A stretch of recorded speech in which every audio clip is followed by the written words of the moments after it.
E hoje, primeira parte, esse título aí bem interessante, não jogue o bebê fora. Não precisava falar isso para ninguém, né? Acho que ninguém tem essa intenção aqui, mas você vai entender, talvez você conheça esse ditado. Queridos, a gente está começando hoje, eu estou muito feliz dessa nova série que a gente vai fazer nesses 2 meses, os meses de setembro e outubro.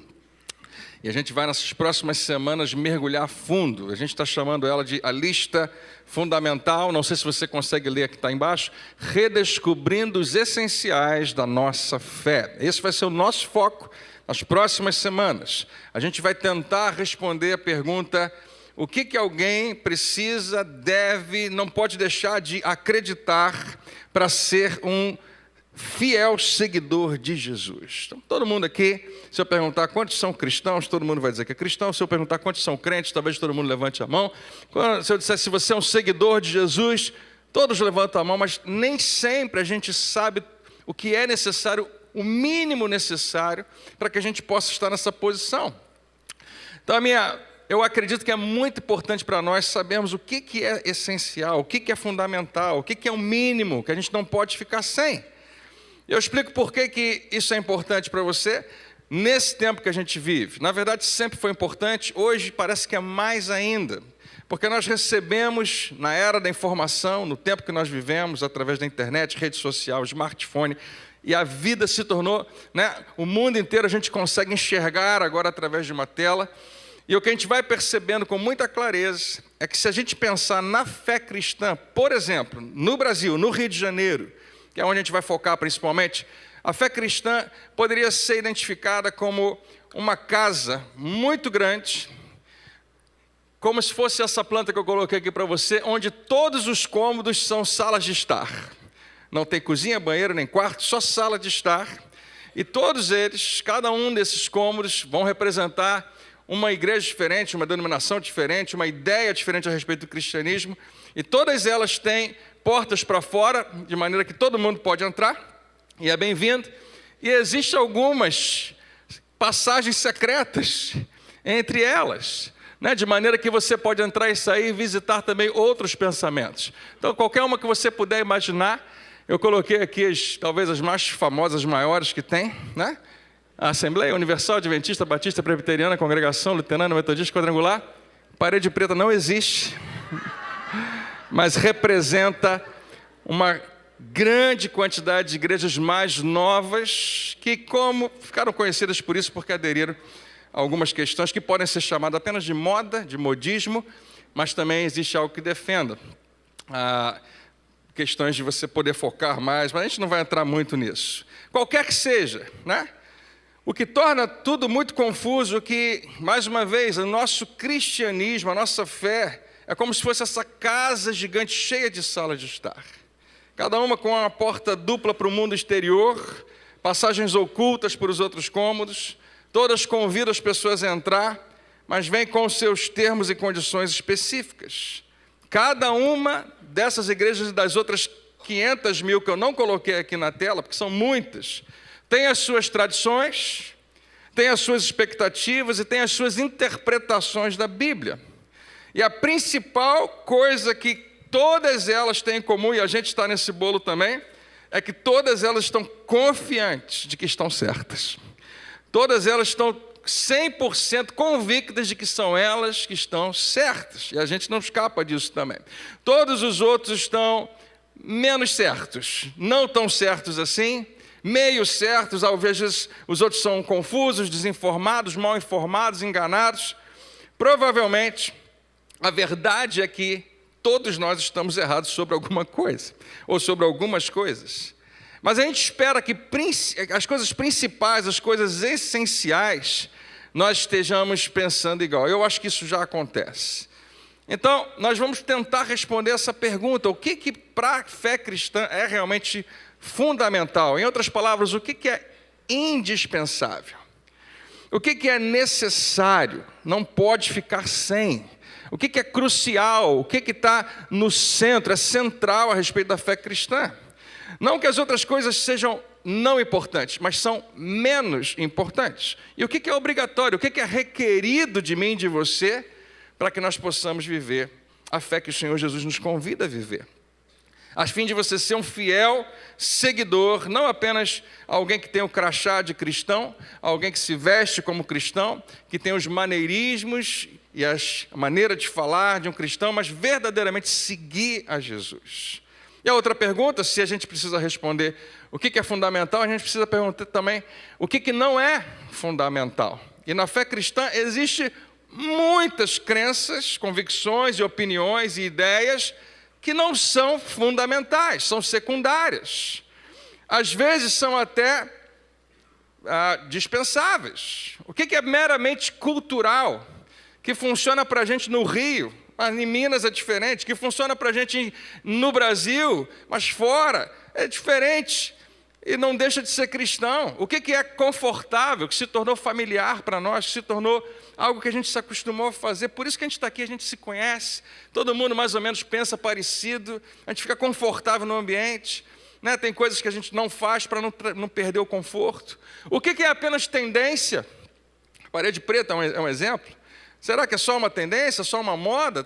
Não, alguns de nós já até cansamos disso, porque às vezes vem, né, seja o que for, e qualquer outra coisa que você puder imaginar. O que é meramente tendência? Por que eu estou falando isso para você? Porque a gente vai chegar a algum lugar, tem gente que não acha que é apenas isso. O que é tradição? É apenas tradicional.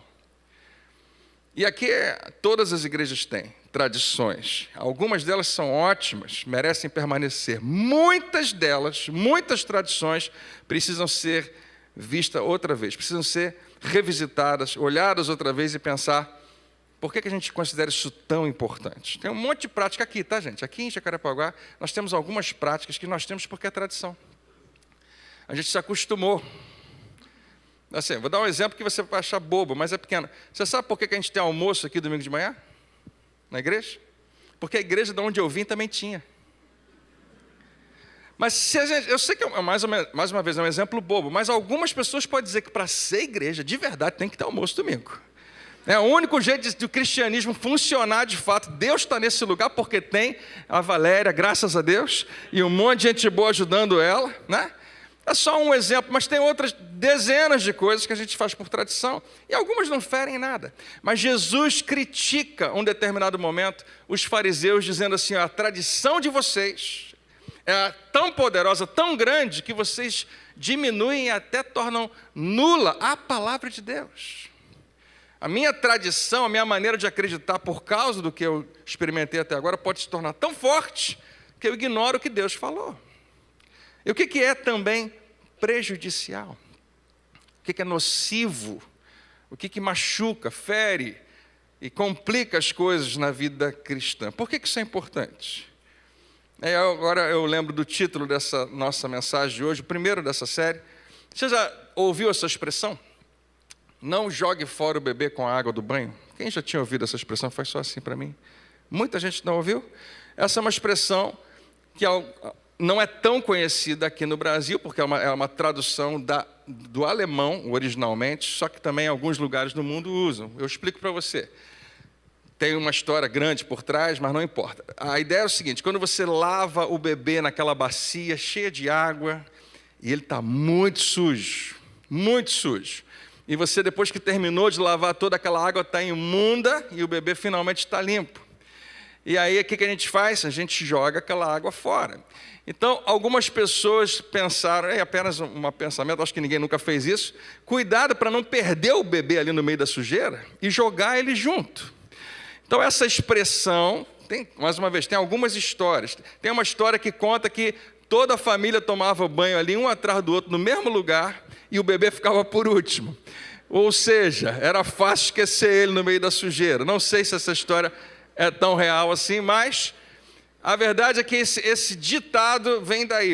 Não jogue o bebê fora com aquilo que você sabe que precisa jogar fora. O bebê é valioso. Em outras palavras, para ficar mais fácil, a fim de se livrar de algo indesejado ou prejudicial, a água suja, não se livre acidentalmente de algo valioso e importante.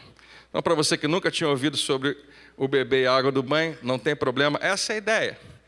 Nós, às vezes, jogamos tudo fora, inclusive aquilo que era valioso, que era precioso, porque alguma coisa ali a gente não gosta. Muita gente está jogando fora Jesus, o bebê, menino Jesus, fora, com a água do banho da igreja. E a gente precisa parar com isso. Mas é perfeitamente compreensível, e aqui está o porquê. Cada geração nova, cada novo tempo, cada nova estação na nossa vida, novos ensinamentos, novas opiniões, que são novas mesmo, inéditas, às vezes são tóxicos, às vezes são cruéis, às vezes são partidários, frequentemente perigosos, mas são ensinamentos, são opiniões aparentemente cristãs que são entrelaçados nesse tecido do cristianismo, em várias correntes do cristianismo. E essas ideias novas, e são originais, e são inéditas, são frequentemente elevadas. São só ideias novas, mas são elevadas a um status de doutrina, ou de dogma, é nisso que você tem que acreditar, ou de teologia, é assim que Deus pensa. E a igreja vai absorvendo coisas novas. Não é apenas uma nova interpretação de um texto, mas um comportamento novo, uma nova maneira de pensar, que pode ser, não estou dizendo que sempre é, mas na nossa experiência acontece muito. Pode ser danoso, pode ser nocivo, pode ser prejudicial.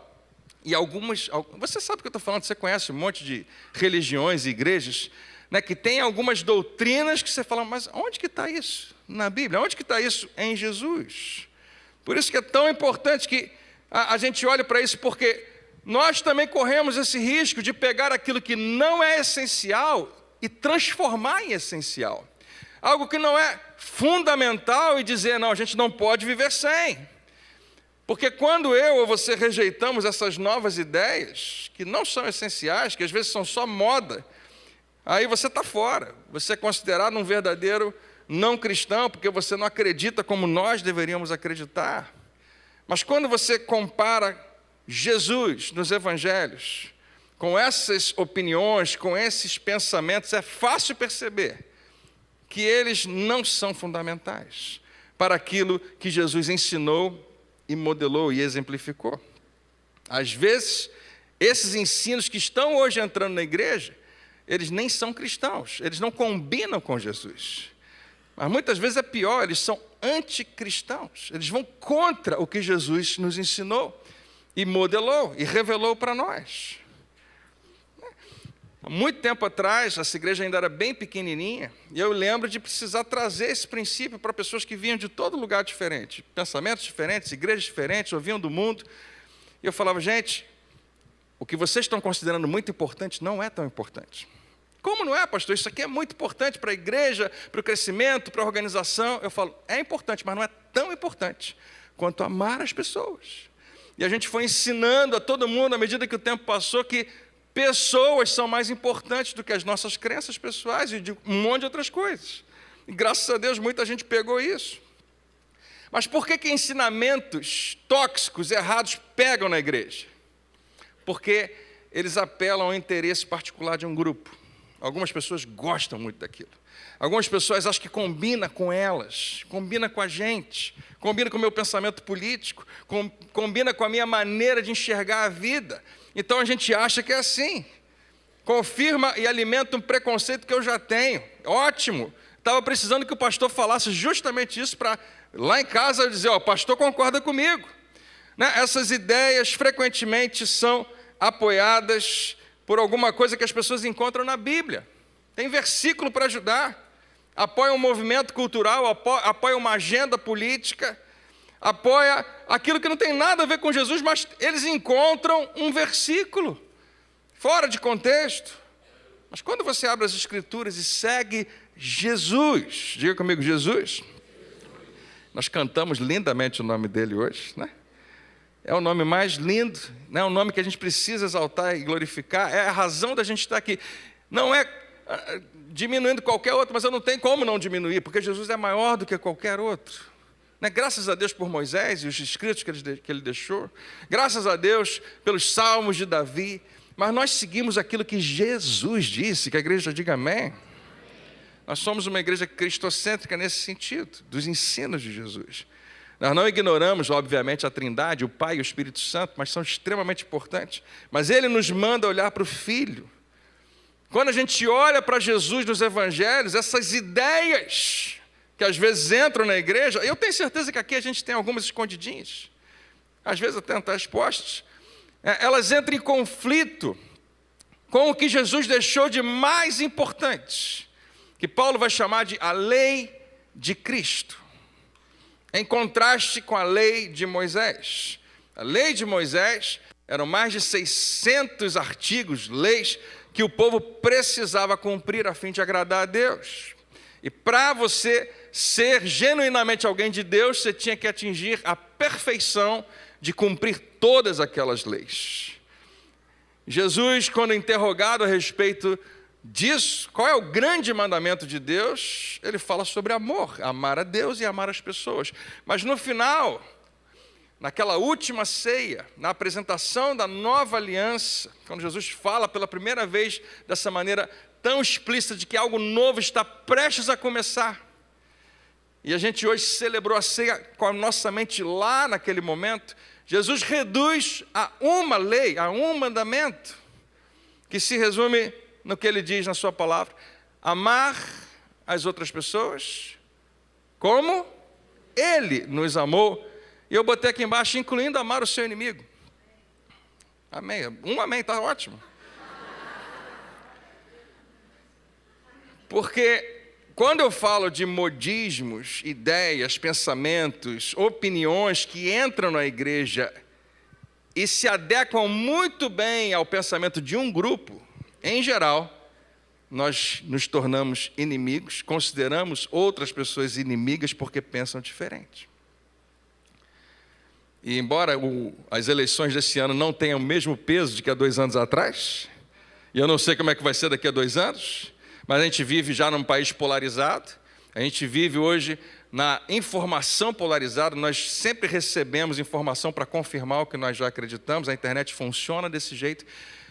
Muita gente, famílias sofrem, amigos sofrem porque não entenderam que o convite de Jesus, aqui eu preciso falar de vez em quando para a igreja, porque às vezes quando eu sou criticado por um de vocês, um só ou 2 no máximo, ninguém me critica aqui nessa igreja, eu sou tão querido, mas que quando chega essa época alguém diz: pastor, o senhor precisa se posicionar em relação ao candidato A, ao candidato B, e na verdade o que essa pessoa está querendo? Ela não quer que eu me posicione, ela quer que eu me posicione na posição dela. Ela quer que eu pense o que ela pensa, que ela acredita. E eu tenho uma frase que eu tenho falado na igreja, e nem todo mundo gosta, mas o chamado de Deus para a igreja não é ganhar a eleição. Nós temos um chamado infinitamente superior a esse. E graças a Deus que a gente nunca se envolveu com política nessa igreja. Se você não gosta disso, eu peço perdão, mas a gente não vai se envolver. É uma decisão que Deus colocou no nosso coração, que a gente sabe que é muito importante. Amém. Mas será que não tem alguém que deveria ser seu amigo e por causa de uma opinião diferente que eu e você temos, virou outra coisa? A lei de Jesus é o que leva a gente para esse lugar onde qualquer outra coisa precisa ser ajustada com base nela. Você já deve ter visto, né, essa expressão. Um pouco tempo atrás, o apóstolo Cristiano, falando sobre engenharia, falou assim: é fácil perceber quando um prédio, uma construção está torta. É só ter um certinho do lado. Quando você compara com aquele prédio que está no prumo certinho, bonitinho, nos quadros, tudo certinho, o que tiver errado vai chamar atenção. A gente fica muito preocupado com o que está errado, enganar a gente. Basta você olhar para o que é certo. Olha para Jesus. As outras coisas vão se comparar a Ele, né? você vai entendendo o que é mentira, o que não é real, o que deve ser ajustado. Então, amar, essa lei de Cristo, amar as pessoas é o que nos chama. Quando qualquer coisa na igreja, entrou na igreja, um pensamento, uma ideia, uma moda, e confronta isso, não é de Deus. Primeira coisa que a gente tem que entender. Mas por que a gente está aqui hoje? Porque sutilmente esses ensinos vão entrando e a gente vai permitindo. Às vezes, essas ideias, esses pensamentos justificam que as pessoas, nas suas conversas, permitam um tom, uma postura ou uma abordagem que é tudo menos semelhante a Cristo. E você sabe o que acontece como resultado disso? Pessoas que eu e você conhecemos, que não estão aqui hoje, ou quem sabe estão aqui hoje, graças a Deus, mas pessoas maduras, honestas, abandonam a sua igreja. Porque se essa versão do cristianismo, que foi contada para ela, é tudo que ela conhece, e se o ensinamento da sua igreja, para ela é sinônimo de cristianismo, ela sente que ela não tem escolha, senão abandonar o cristianismo completamente. Não tem como. Se é isso que é a igreja, se é isso que é Jesus, eu não quero. Se é isso que é o cristianismo, eu quero outra coisa. E eu e você conhecemos pessoas assim, que não gostaram do que estava sendo apresentado, o cristianismo, o evangelho foi revelado de uma maneira distorcida, e ela não percebe, mas não tem jeito, e ela faz isso. Joga a água suja da igreja com o bebê fora. Em outras palavras, a fim de se livrar de algo indesejado ou prejudicial, ela acidentalmente acaba se separando de algo valioso e importante. Agora aqui vai uma observação para a maioria das pessoas que eu conheço. Quando alguém deixa a igreja, a maioria delas diz: eu não deixei a minha fé, eu não abandonei a Jesus, eu continuo seguindo a Ele. Na minha experiência, a igreja é fundamental para seguir Jesus. É importante, mas eu respeito profundamente, porque eu entendo o que elas viveram. Talvez seja a sua história, talvez seja a história de alguém que você ama. É uma história que eu já ouvi, sei lá quantas vezes. Meu pai, falando uma história que eu ouvi, não meu pai, perfeito. Meu pai cresceu numa igreja, mas agora ele não quer de jeito nenhum saber de igreja. A gente pergunta para ele, ele não quer falar. A gente não sabe o que aconteceu, mas ele não quer tocar nesse assunto, não vai pisar numa igreja nunca mais. Por quê? Porque alguma coisa aconteceu lá atrás que se encaixa nessa questão, onde alguma coisa que a igreja pensou ou fez foi acima, foi além do que Jesus mandou a gente fazer, que era simplesmente amar as pessoas. Ou talvez sua mãe, talvez tenha procurado o pastor ou o padre sobre o comportamento abusivo e violento do marido, do seu pai. E o pastor falou: não, mas você tem que se submeter. Isso quase matou a mulher. E você nunca mais voltou à igreja. E você se pergunta se o cristianismo realmente oferece algo bom e importante. Porque no seu zelo, a fim de se separar de algo doentio, nocivo, prejudicial, você acaba se separando de algo valioso e importante. E se for o seu caso, eu entendo. Eu não gosto, mas eu entendo que você tenha jogado Jesus fora junto com a água suja da igreja.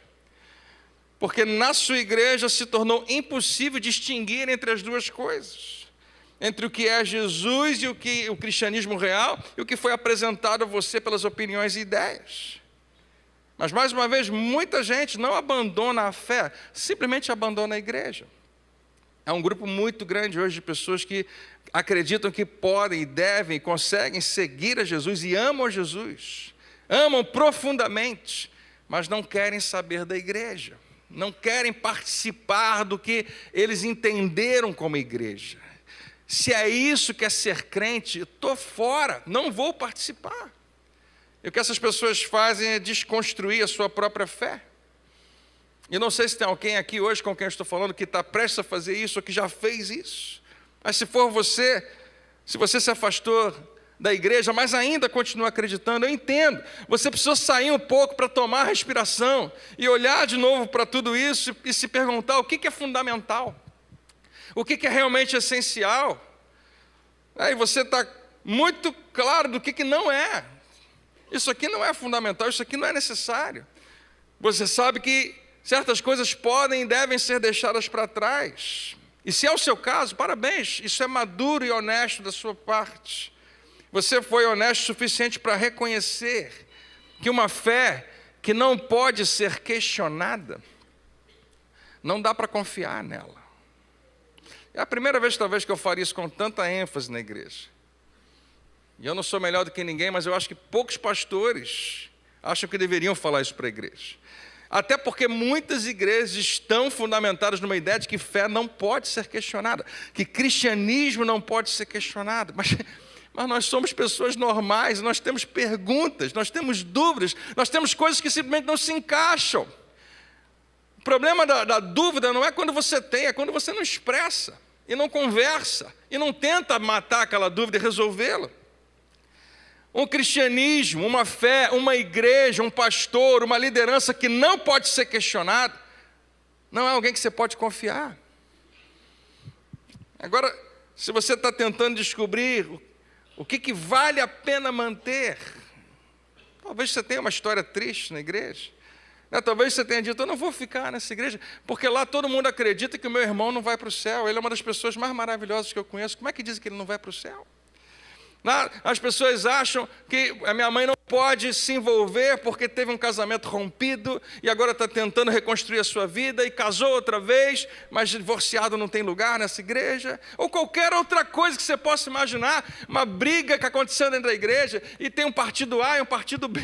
Eu detesto isso. É uma das coisas mais horrorosas que poderia acontecer numa igreja. O meu time é do lado de cá, o meu time é do lado de lá. Paulo gasta alguns capítulos em Coríntios falando, deixa de ser criança, falando para a igreja, que a maneira como eles revelavam a imaturidade era essa, eu sou do partido do pastor fulano de tal, eu sou do outro, e perde a noção de reino de Deus, e do avanço do reino de Deus, e de como nós deveríamos imitar Jesus. Eu estou falando como se estivesse com raiva de alguém, não estou com raiva de ninguém, não. Na verdade, eu nem sei se alguém aqui já fez isso. Eu estou falando de que eu estou há 50 anos vendo isso, experimentando isso, vendo em muitas igrejas, o cristianismo sendo distorcido e as palavras de Jesus serem deixadas de lado, diante do que eu acho que a igreja deveria ser. Então, quando você pensa, pastor, diante de tudo o que eu já vivi, ou que meus pais viveram, ou que minha família viveu, o que eu tenho que segurar? Eu digo para você, segura Jesus. Não joga ele fora, de verdade. Mais uma vez, eu não posso deixar de abrir esse parênteses. Eu conheço pessoas que dizem, eu abandonei a igreja, não abandonei Jesus, mas à medida que o tempo passa, é quase que impossível evitar, Jesus vai ser abandonado também. Porque na igreja, no calor da igreja, no ambiente da igreja, nas falhas da igreja, Jesus vai sendo desenvolvido na nossa vida. E eu não critico, mais uma vez, não estou criticando se você diz, eu não quero igreja, quero Jesus, eu entendo você. Quem sabe em algum momento Jesus conquista você de novo para a igreja. Mas enquanto isso não acontece, de fato, não abandona. Não largue, não jogue Jesus fora. Tradicionalmente a igreja, eu estou falando da igreja em termos gerais, eu acho que a gente tem, graças a Deus, tem crescido, tem atingido alguma maturidade nesse sentido. Mas tradicionalmente a igreja não deixa espaço para que fé seja questionada.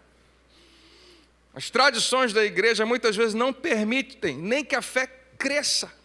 Precisa estar ali encaixotada. Na verdade, para toda igreja, aquelas que eu coloquei todas aqui e qualquer outra, cada igreja tem a sua própria caixa. E para cada igreja, Deus está ali, essa é a nossa caixa, Deus se encaixa na nossa caixa. Deus opera dentro dos limites da caixa que nós criamos para Ele. E se você não acreditar que Deus opera dentro da nossa caixa, eu acho que você nem é de Deus. Porque você tem que se encaixar na nossa caixa, então é melhor você ir para outro lugar. Em algum momento, todos nós, até você que diz, eu não posso nunca questionar, todos nós temos perguntas. E nós todos deveríamos poder fazer essas perguntas. Por isso que a gente cria os convivas. Eu fiquei muito feliz. Essa semana mesmo o pastor Ginei falou para mim que teve uma conversa no convívio e alguém levantou uma questão difícil. Eu falei, é para isso que a gente está lá. Perguntas difíceis podem e devem ser feitas. E às vezes num ambiente como esse, né? Aqui talvez não. Se alguém levantar a mão e falar, pastor, qual é a origem do universo? Foi o Big Bang? Não é o melhor lugar para a gente conversar, né? Algumas perguntas existenciais, talvez demore um pouco mais para você conversar. O grupo é bom.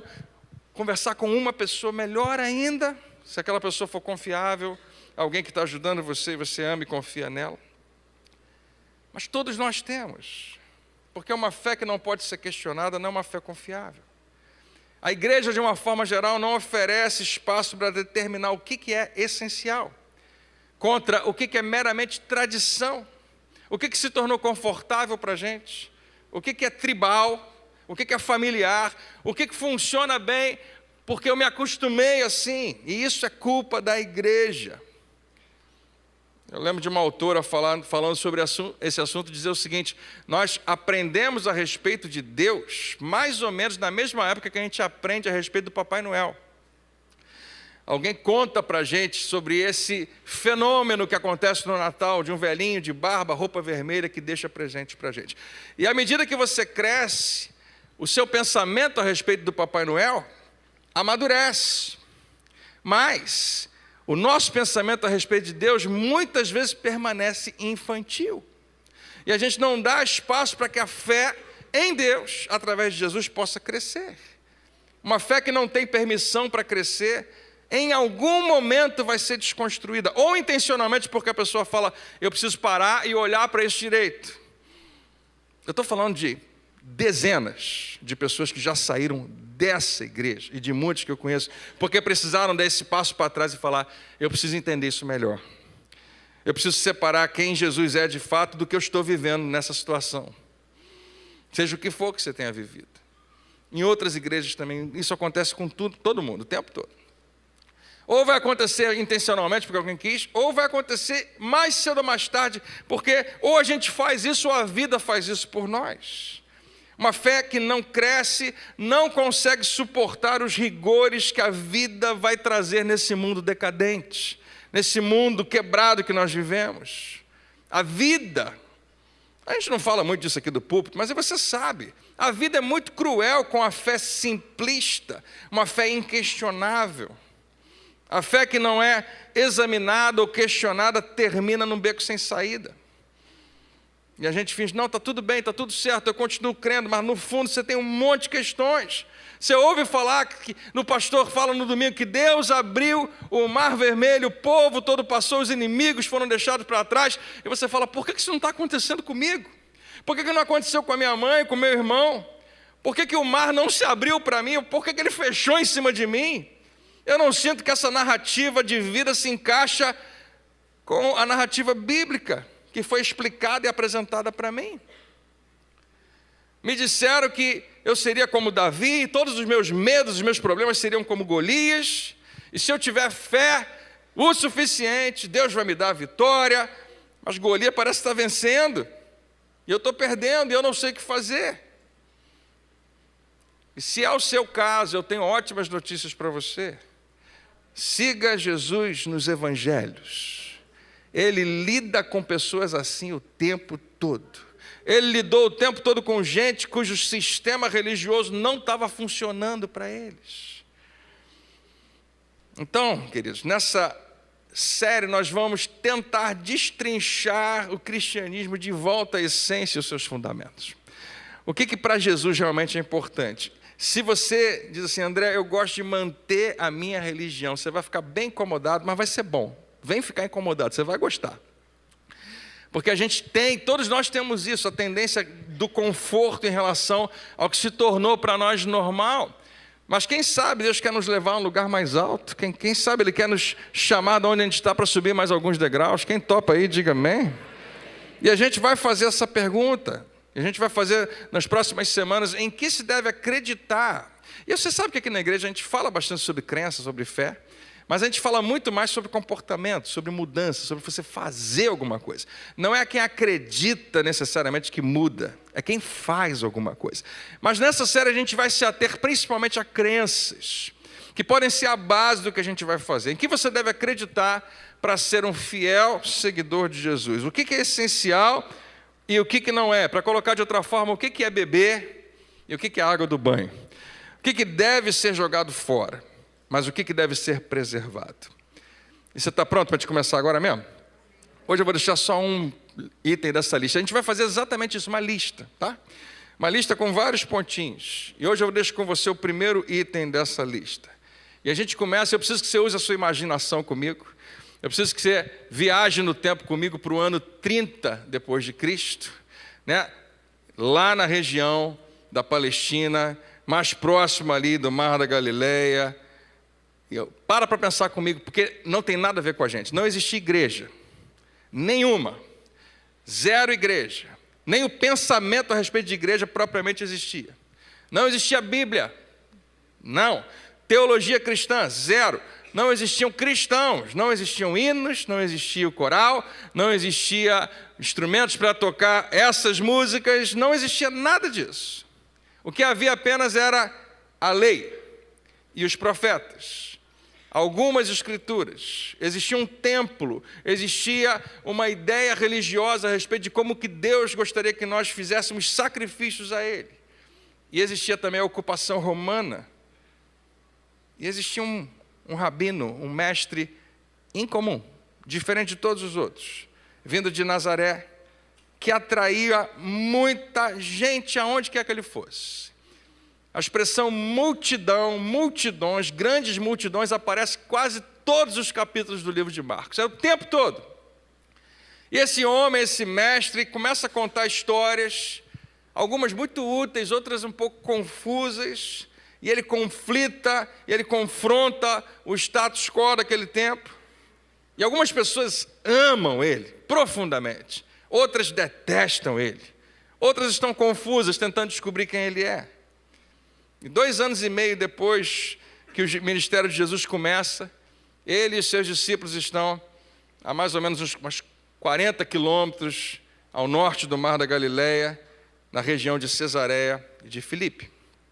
Cesareia de Filipe são 2 nomes juntos, porque, na verdade, César deu para Filipe, que era uma espécie de filho dele, era um sobrinho que ele considerava como filho, e esse Filipe resolve homenagear Tibério César e fica então com esses 2 nomes, Cesareia de Filipe. E se entendia que os imperadores eram considerados deuses, no caso Filipe poderia ser considerado um filho de um deus. Talvez tenha sido o que começou essa conversa, porque aqui está o que aconteceu. Mateus 16, verso 13, quando Jesus chegou à região de Cesareia de Filipe, perguntou aos seus discípulos: quem as pessoas dizem que o Filho do Homem é? É o tipo de pergunta que, em geral, eu e você não fazemos. Já pensou, você está com um grupo de amigos e fala: o que as pessoas falam de mim? É uma pergunta que você nem deve fazer, é perigoso demais. Já imaginou as respostas que poderiam vir, né? A primeira resposta talvez diz assim: ninguém fala nada de você, você não é tão importante assim. Mas Jesus queria saber, e essa pergunta é importante demais. É a nossa versão da pergunta mais importante que eu e você podemos fazer, que qualquer pessoa no planeta possa fazer. A pergunta que todo mundo deveria responder: quem é Jesus? E ele está fazendo essa pergunta: quem que as pessoas acham, pensam que eu sou? Dizem que o Filho do Homem é. Filho do Homem é uma expressão que você vê no livro de Daniel. Era para representar alguém que viria, que Deus daria toda a autoridade sobre todas as nações.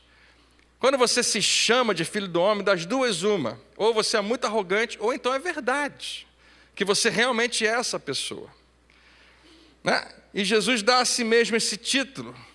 Agora, ter a resposta dessa pergunta, quem ele é, quem que as pessoas dizem que eu sou, é muito importante, eu diria que é fundamental. E veja como é que os discípulos respondem. Eles responderam: alguns dizem que o Senhor é João Batista. Está errado. Mas eles acham que você é. Outros dizem que é Elias, outros que ainda é Jeremias, ou outros profetas que já morreram e você é uma reencarnação deles. As pessoas acreditavam em reencarnação, ainda, muitas naquela época e hoje também, mas os discípulos eu não sei se acreditavam ou não, mas eles apresentam Jesus assim: olha, as pessoas acham que é isso aí, gente que já existiu e já morreu, mas está de volta em você. E Jesus ouve aquilo e fala: ok. Mas agora que vem a pergunta de verdade, ele fala: e vocês? Ele está com os seus 12. E todos eles poderiam responder. Perguntou ele: quem vocês dizem que eu sou? E essa é uma pergunta importante para Jesus, senão ele não faria. E é uma pergunta importante demais para a nossa fé. E Jesus faz essa pergunta, qualquer um poderia responder, mas quem responde? Pedro. Eu acho que sempre era ele, né? Primeiro de que todo mundo. Simão Pedro respondeu: o Senhor é o Cristo, o Messias, o ungido, o escolhido e prometido de Deus, o Filho do Deus vivo. E Jesus respondeu: calma, Pedro, não precisa exagerar. Sério, quem vocês pensam que eu sou? Se você riu, você lê a Bíblia. Se você não riu e está confuso, como é que isso está na Bíblia? É sinal que você deveria estar lendo. Não. A resposta de Pedro é tão tremenda, tão profunda, tão perfeita, que Jesus não pode perder esse momento. O Senhor é o Cristo, o Filho do Deus vivo. A resposta de Pedro diz muito. Ele está dizendo: Jesus, eu acredito que você é o Messias. Deus ungiu você como rei, o rei final e definitivo. Você não é um Messias, você não é um pregador, um mestre ou um profeta apenas. Você, Jesus, é o único rei, o único ungido de Deus, o único que Ele prometeu, o rei, nosso rei, o Cristo, o Filho de Deus encarnado, andando em nosso meio, sujando os seus pés, junto com todos nós nessa terra. Você já deve ter lido isso antes. Eu não tenho o impacto que poderia ter, como se isso fosse uma grande surpresa para mim e para você, mas olha aqui. E se isso for verdade? E se for realmente verdade o que Pedro diz? Jesus vai dizer que é. Se Pedro está certo quando ele diz que ele, Jesus, é o Filho do Deus vivo, do único Deus. A gente vê na Bíblia o próprio Deus mencionando outros deuses, porque era a única maneira que o povo tinha para entender o que ele queria dizer. Mas ele, Deus, sabe, e hoje nós sabemos que não existem outros deuses. Só há um Deus. Se Jesus é esse único Filho de Deus, o Cristo, o Messias, o ungido, se isso for verdade, para pensar, será que todo mundo, toda a população, não deveria parar e olhar, e se curvar, e adorar, e tremer de medo, e se submeter incondicionalmente, e segui-lo? Que outra opção sobra? Se isso for verdade, Jesus deixa de ser apenas um ponto de referência para alguém. Eu acredito em Jesus, e se torna Senhor e Rei sobre tudo que há. Ele é tudo para mim, nada mais se compara. Então tudo que Jesus diz, na verdade é o próprio Deus falando com você, comigo, com a gente. Quem tinha parado para pensar nisso? Eu sei que parece tão simples, a gente fala disso todo domingo, mas para pensar um pouquinho na maravilha. Tenta se maravilhar de novo. Quantos aqui gostariam de ouvir o próprio Deus falando com você? Quando você ouve Jesus falando, é isso que está acontecendo. Reconhecer quem Jesus é para você, para mim, para todos nós, é fundamental. E Jesus nem pisca, nem recua, nem ameniza, ele responde. Jesus disse: que grande privilégio você teve, Simão, filho de João. E é como se ele dissesse assim: você é inteligente, mas não tanto assim. Foi o meu Pai no céu quem lhe revelou isso. Você está recebendo essa palavra que você me respondeu como algo de Deus para você falar e ficar registrado para sempre. Nenhum ser humano saberia por si só. Em outras palavras, Jesus está dizendo para Pedro: Pedro, você está absolutamente certo. Eu sou o rei final, definitivo da parte de Deus. Eu sou o único Filho de Deus. E quando Jesus fala isso, possivelmente naquele momento, todos eles creram e acreditaram. Embora que com o tempo eles deixariam de acreditar em algum momento. Você sabe por que eles deixam de acreditar que Jesus é o Messias e o Filho de Deus? Porque eles também tinham Deus na sua caixa. Na caixa religiosa dos discípulos, Deus nunca perde uma batalha. Nunca pode perder nada. E quando Jesus é crucificado, quando ele morre, eles pensam, não é quem a gente pensava que era. Mas quando Jesus ressuscita dentre os mortos, eles acordam para uma realidade. Eles têm que dizer um para os outros, a nossa caixa era pequena demais. A gente não fazia ideia de que Deus é infinitamente maior do que a gente imaginava. E eles voltam a seguir a Jesus, e eles mudam o mundo, e por causa deles nós estamos aqui hoje. Por causa dessa declaração que ficou registrada para sempre. O Senhor é o Cristo, o Filho do Deus vivo. Você sabia que essa declaração talvez seja a única coisa com a qual todas as igrejas concordam?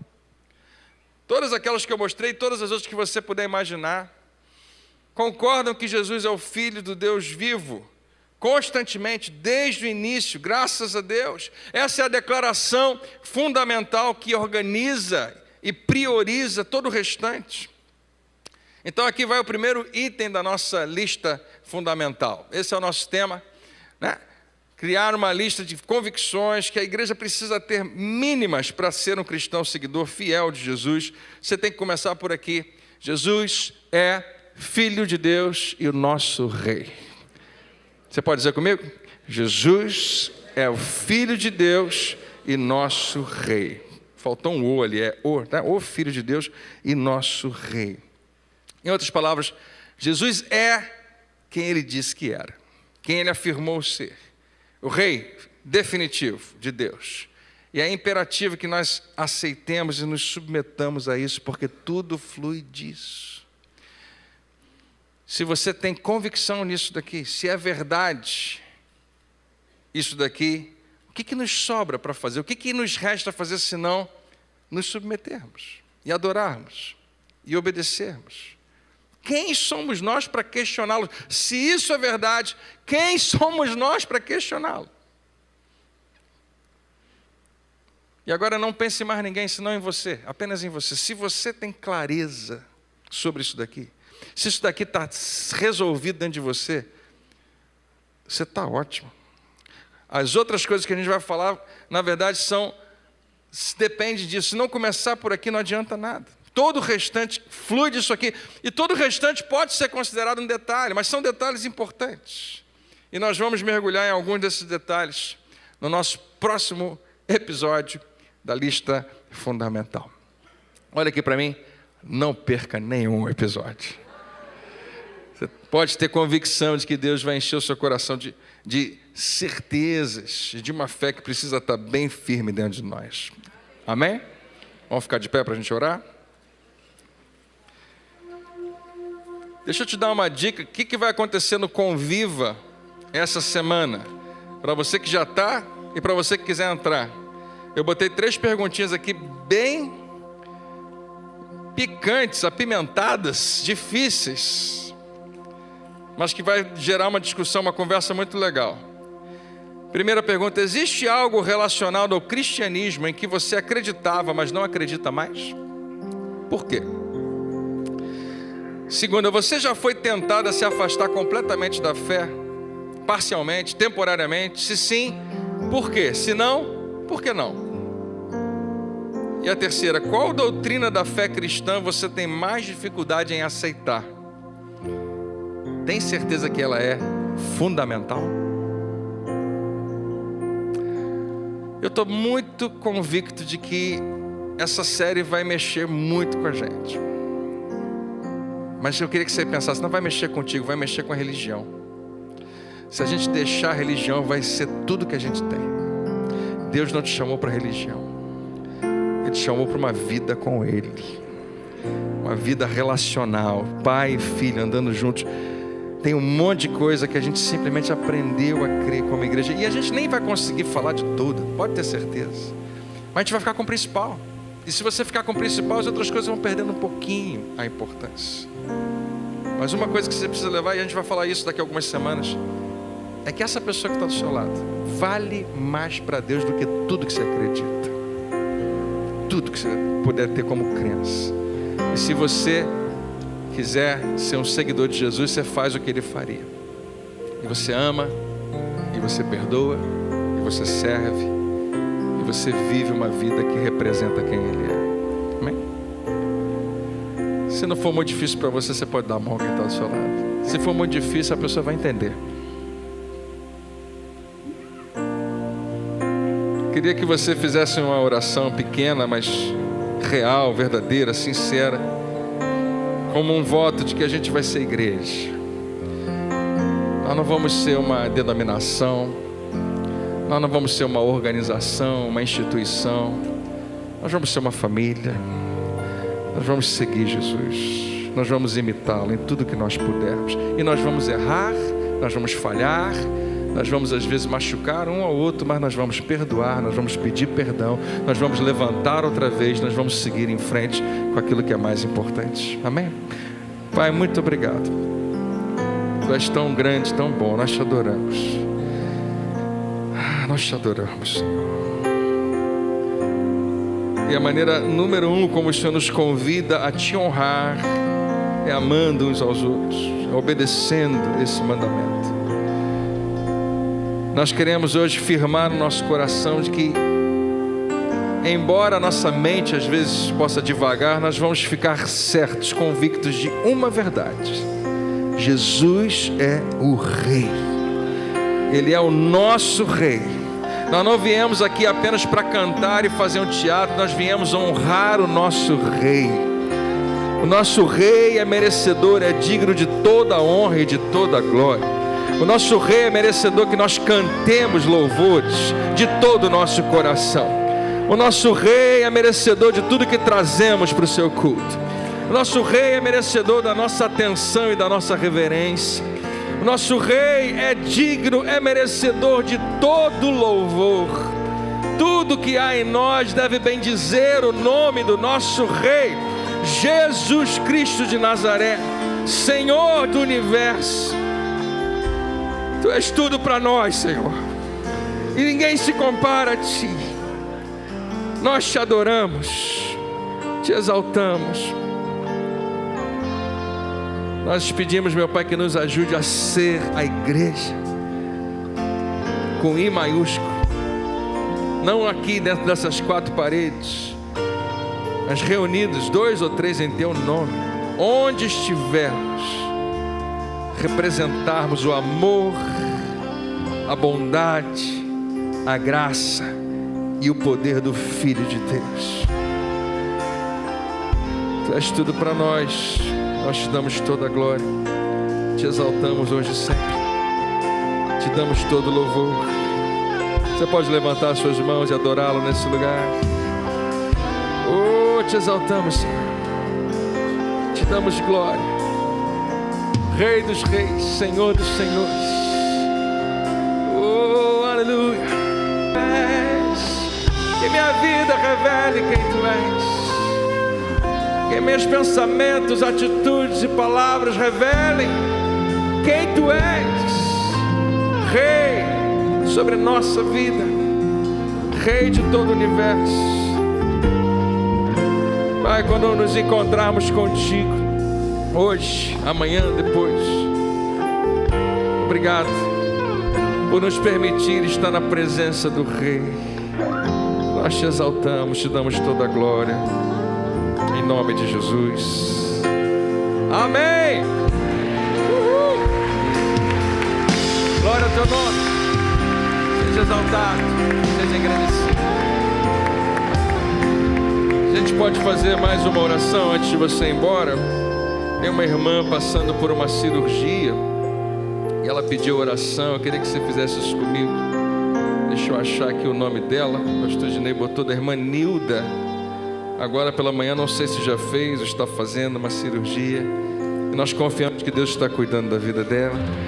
Pai, o Senhor está lá nesse momento com a irmã Nilda, cuidando dela, livrando ela de todo o mal, trazendo sobre a vida dela a Tua mão poderosa de proteção e segurança, dando direção, sabedoria, inteligência aos médicos. O Senhor cuida de nós e nós vamos confiar em Ti, Senhor. Que o procedimento seja tranquilo, recuperação abençoada, boa, rápida, em nome de Jesus nós oramos, crendo em Ti, nós confiamos. E cada um de nós que está aqui, meu Pai, nós declaramos cura sobre toda enfermidade, nós declaramos a preservação do nosso corpo, da nossa mente, do nosso coração em Ti. Famílias abençoadas e restauradas, famílias sendo cuidadas e dirigidas por Ti. Pai, nós cremos que o Senhor é poderoso para nos dar aquilo que nós precisamos. Tu és o nosso sustentador. E não tenho dúvida nenhuma de que o Senhor, se nós precisamos de dinheiro, se nós precisamos de cuidado, sustento, não vai faltar. Tu és o nosso pastor, nada nos faltará. E confiando em Ti, nós já Te agradecemos em nome de Jesus. Eu envio vocês como embaixadores de Cristo para serem sal da terra e luz para esse mundo. Deus está capacitando vocês com o seu Espírito para atrair e alcançar pessoas que estão longe dEle. Seja em casa, no trabalho, escola, faculdade, em qualquer outro lugar, em qualquer tempo. Nos seus relacionamentos algo vai começar a acontecer. E Jesus será revelado em você. Deixa a sua luz brilhar e seja uma bênção em nome de Jesus. Amém. Deus abençoe. E até a próxima. Cristo seja o Senhor.